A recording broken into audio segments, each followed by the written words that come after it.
Hammaga assalomu alaykum, hurmatli Promotion platformasining o'quvchilari. Bugungi darsimizda Adobe Premiere Pro dasturida ranglar bilan to'g'ri ishlashni o'rganamiz. Ranglar bilan to'g'ri ishlashni professional kamerada olingan mana bu video misolida ko'rib chiqsak.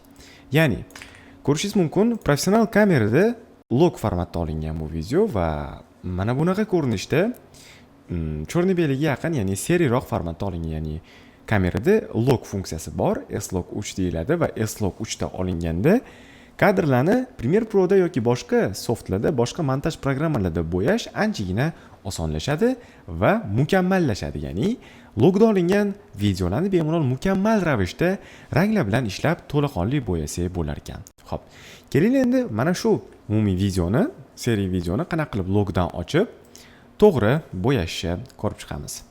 Birinchi navbatda kadrni to'g'ri bo'yashimiz uchun bizga mana bu yerdagi new itemni bosib, umumiy bitta adjustment layer ochib olishimiz kerak. Adjustment layer ichiga kirganimizdan so'ng, adjustment layerda timeline ga tashlab, mana bunday ko'rinishda tashlab, mana bunday qilib kerakli joygacha tortib qo'yishimiz mumkin bo'lar ekan.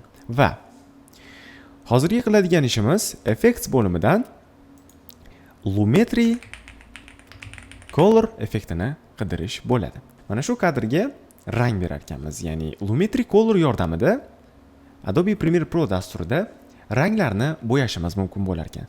Lumetri colorni olamiz va mana shu adjustment layerning ustiga tashlaymiz. Va effect controls bo'limida Lumetri color funksiyasi, ya'ni preset ochiladi. Mana bu yerdan basic correction ni ochsak, bizda turli xil temperatura, tint, saturatsiya, ekspozitsiya, kontrast, highlightlar, shadows, whites, black, ya'ni videoning issiqligi yoki sovuqligi, videoning umumiy tinti, ya'ni ranglari, saturatsiyasi, ekspozitsiyasi, kontrasti, highlightlari, shadowlari, ya'ni qora soya nuqtalari, videodagi oq nuqtalar va videodagi qora nuqtalarni ko'paytirishimiz yoki pasaytirishimiz mumkin bo'lar ekan. Kreativ bo'limidan esa videoga umumiy film effektlarini berishimiz mumkin bo'lar ekan. Mana bu yerdan videoni tiniqlashtirish, sharpen, vibratsiya berish yoki o'sha boyagidek saturatsiyasini ko'paytirish. Mana bu yerdan esa umumiy videoni ma'lum bir qismlarini, ranglarini o'zgartirishimiz mumkin bo'lar ekan. Curves bo'limidan bo'ladigan bo'lsa, biz o'zimizga kerakli grafikalarni qo'yib olib, videoning umumiy kerakli tonlarini ochib olishimiz mumkin bo'lar ekan. Mana bu bo'limlardan esa biz bemalol videoning aynan biz xohlagan nuqtasini rangini ko'tarishimiz yoki pasaytirishimiz mumkin bo'lar ekan. Xo'p. Keling hozir bu videoni logdan ochib ko'ramiz. Ya'ni Adobe Premiere Pro da Sony kamerasida yoki boshqa istalgan kamerada logda olingan fayllarni, videolarni qanaqa qilib logdan ochishni ko'rib chiqamiz. Buning uchun mana bu yerdagi input LUT bo'limida mana bu yerda bizga umumiy default, ya'ni odatiy bazaviy LUTlar berilgan bo'ladi.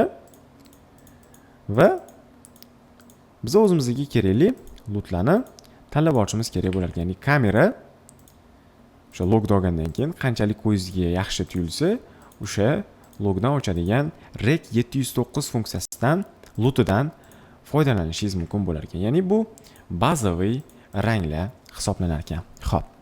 Biz hozir umumiy faylimizni, videomizni logdan ochib oldik mana. Oldingi va keyingi ko'rinishi.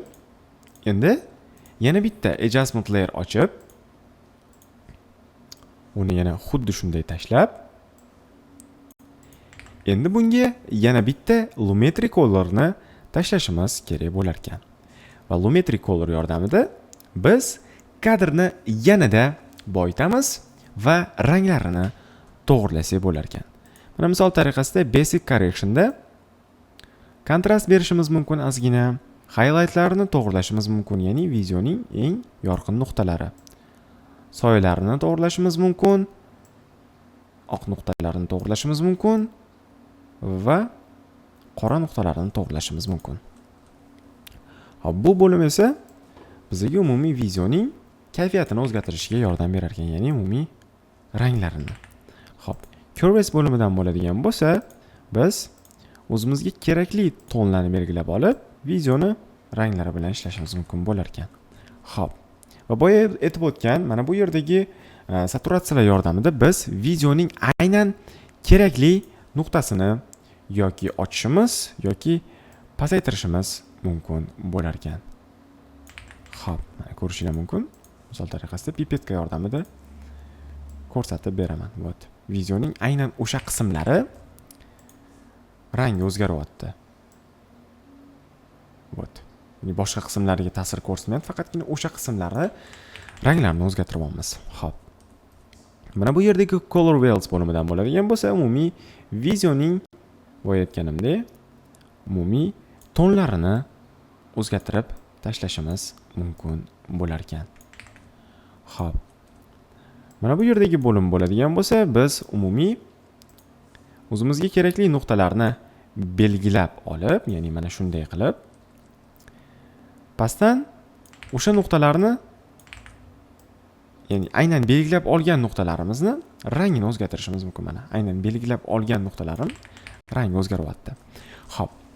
Bu endi videolarning kayfiyatidan kelib chiqib, umumiy videolarning mazmun mohiyatiga qarab ranglab berishinglar mumkin bo'lar ekan. Keldi hozir biz umumiy 0 dan lutlar yordamida ranglab berib ko'ramiz. Ya'ni men tayyor lutlarim bor. Lumetri colorni tashlayman yana bir marta. Boyaga lumetri colorni o'chirib tashladim. Mana bu yerdagi basic correction yordamida input lutni bosganimda browse bo'limidan bu yerda mana o'zimning lutlarim bor, ya'ni har xil videoning kayfiyatiga, mohiyatiga, ma'no, mazmuniga qarab o'zgaradi. Misol tariqasida bunga mana bu birinchi lut to'g'ri keladi. Ya'ni mana ko'rishingiz mumkin. Ikkinchi bergan lutim videoga yanada kayfiyat va temperatura qo'shyapti. Mana misol uchun bu logdan ochilgan formati. Logdan videoni ochdik va kerakli lutni qo'shdik. Va bizda mana bunaqa chiroyli rang hosil bo'ldi. Endi buni xohlagan videolarda xohlagancha ishlatishingiz mumkin, lekin shu videoning umumiy mazmun mohiyatidan boya aytib o'tganimdek, o'shandan chiqib ketmasligi kerak. Ya'ni umumiy bo'yayotganingizda faqatgina mazmun mohiyati va kayfiyatiga qarab bo'yashinglar kerak kadrlarni. Hosillik umumiy kadrlarni qanaqa qilib bo'yashi va qanaqa qilib logdan ochishi va qanaqa qilib tayyor lutlardan foydalanishi Premiere Pro'da o'rgatib qo'ydim.